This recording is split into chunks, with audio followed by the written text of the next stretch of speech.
Hey guys, how's it going? This is Mike from M&R Automotive. Today we're installing a 30-inch light bar into the grille of the 2022 Nissan Frontier Pro X. Let's pop the hood.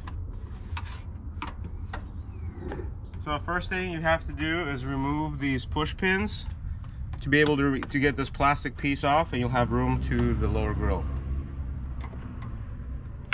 You just kind of pry these up, and you could use a prying tool after this is up, prying tool, and just get these out of the way.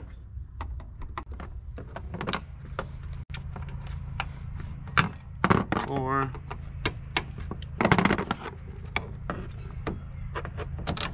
five,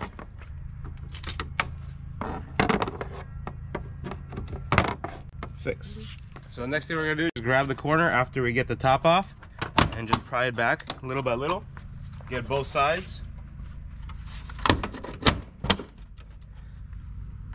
So the only thing that's held is just the bottom.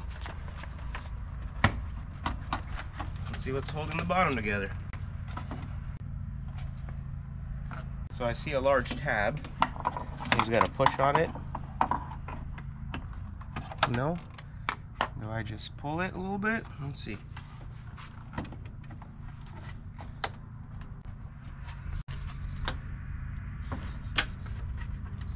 Or at least there's a little tab on the bottom. You just gotta lift it up.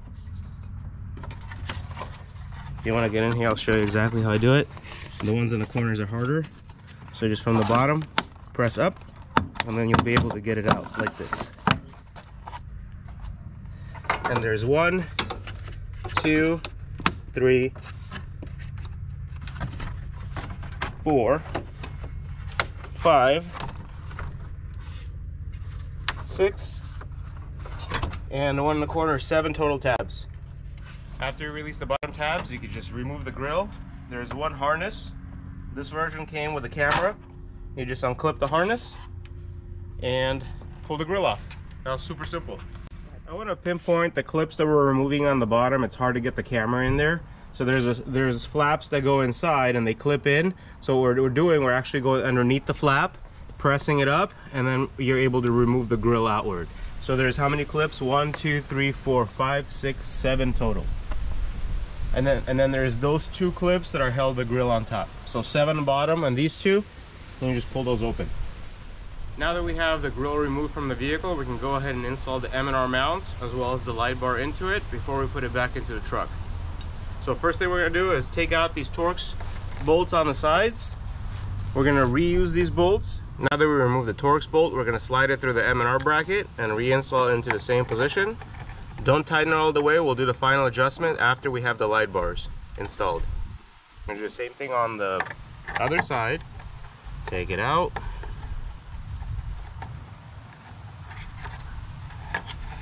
Thread it through the M&R bracket.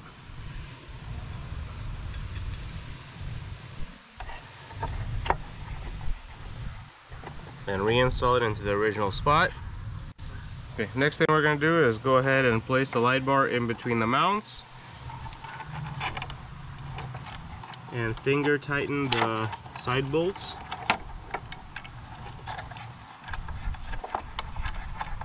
So that's one side.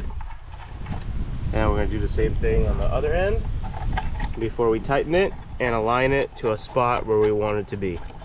So keep in mind there's a rail system, so you can move the light bar up and down based on your liking of where you want it to sit inside the grill. So we're going to go ahead and tighten these bolts, and we're going to see the alignment for the front of the grill before we make the final tie down. There it is. After it's tight, we'll turn it over and see how it's shining through the grill. Take a look. I think if we can raise this side a little bit. So I'm gonna go back, loosen it slightly, move it slightly, and tighten it back up. And when we flip it over, we can see it's probably a little more even now. Yep, there it goes.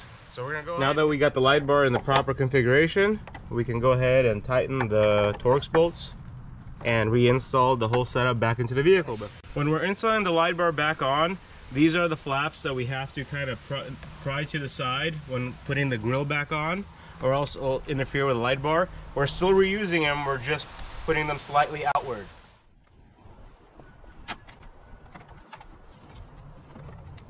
Gotta get the tabs in first. One thing we have to do is move, there's a flap here. It's a rubber mat, just press it outward before you reinstall it.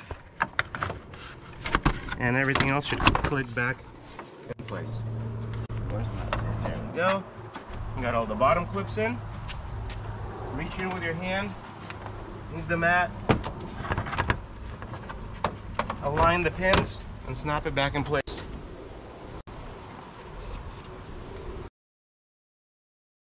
I'll be using a generic wiring harness. This one comes with 2 buttons, so one for every switch, and 2 controls for 2 power sources. It comes with its own relays and fuses. The red is the positive of the wiring harness. It's going to go on the positive of the battery terminal. The black is the ground. You can either ground it on the chassis or the negative of the battery. It goes through the fuses, relays. These are the wires that connect to the light bars. And this is the module that you drag inside the cab, so that way you can mount it, and with these 2 buttons control the 2 power sources.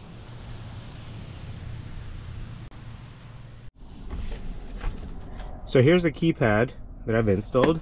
It got fed through the creases here, and it went under, then I went across here on top. I'm going to trace it. This is the plug where it connects to the wiring, and it's going through this hole in the garment. So I'll put some extra electrical tape in order for it to be secure. I zip tied it in place, and now everything is ready to be connected in the engine bay. Now that we placed the button and the rest of the wiring inside the cab, this is the rest of the wiring harness that comes into the engine bay. If you notice here, these wires for the positive and the ground terminal are fairly short. We're going to go ahead and elongate them and throw them on the other side of the vehicle where there's the battery. So I'm going to clip them, and I'm going to use a 12 gauge wire in order to extend these over there. Okay, so I'm going to go ahead and take these out. This is what I trimmed from the supplied wiring harness. I'm going to go ahead and strip the wire. So for the ground portion of the wire, I'm going to throw an eyelet on it, crimp it,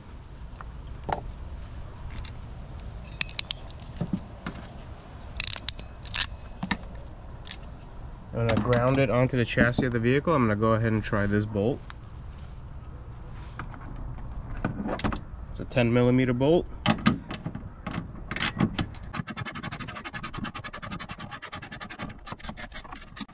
And take it out, slide this. I wanted to get it under. Maybe that's not possible.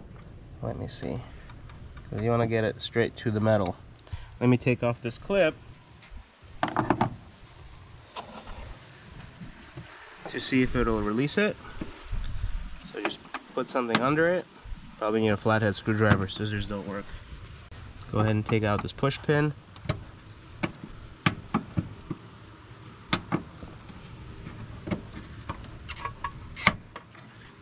Okay, get the pin out, take it out, and see if we could slide our push pin under, our eyelet under, and hopefully this is a good grounding point.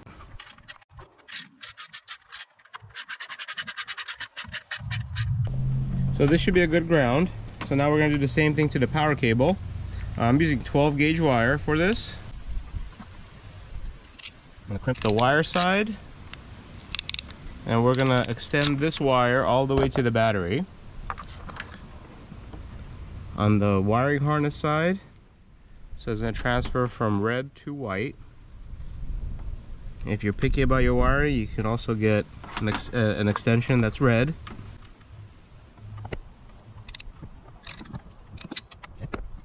Alright, so this is the wire that we're going to be extending, and I'm going to throw an eyelet here because it's going to be on the side of the battery. Here, let me go ahead and strip this side. There's the eyelid.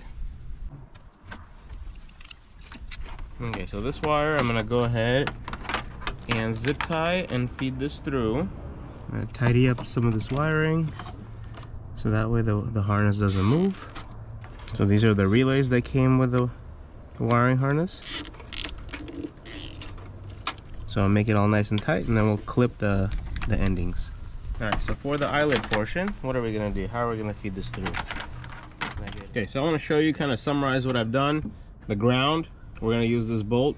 It is metal on the bottom underneath this plastic, so it should be a good ground. The white's gonna be our power wire for the battery. This is our power wire for the light bars after it goes through the relays. So I took it under here, underneath the plastic, to make it nice and neat. It comes out here. This is our power wire. We're gonna go ahead and put it on the terminal. This is our connections for the light bars, and here's our light bar wires to light bar wires themselves.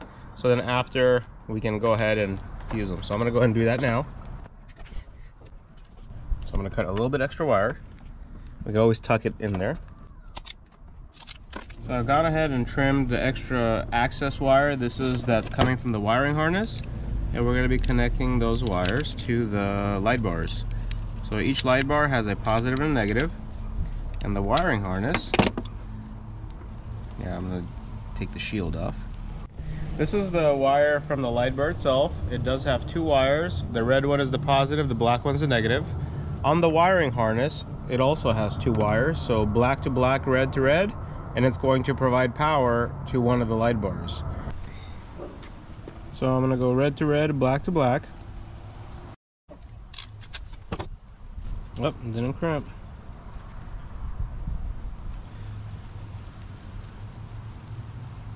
Let me double crimp it. There we go. That should help. And we're gonna do the same thing with the black cable. Okay, so the last step is to actually connect the positive terminal to the battery. I'm gonna go ahead and loosen the bolt, slide the eyelid through it, and we're gonna reinsert the same one back in. Okay, slide the battery terminal on.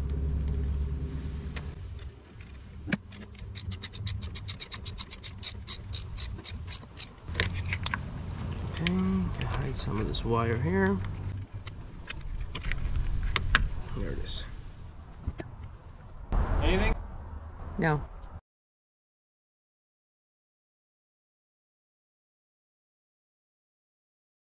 Initially we had a ground, the ground eyelid on this bolt. When we tried to turn on the light bars, they weren't working, so I changed the ground onto this one, and everything works fine. Let me show you how it looks. And this completes our installation of the single 30-inch light bar on the Nissan Frontier. That's a wrap.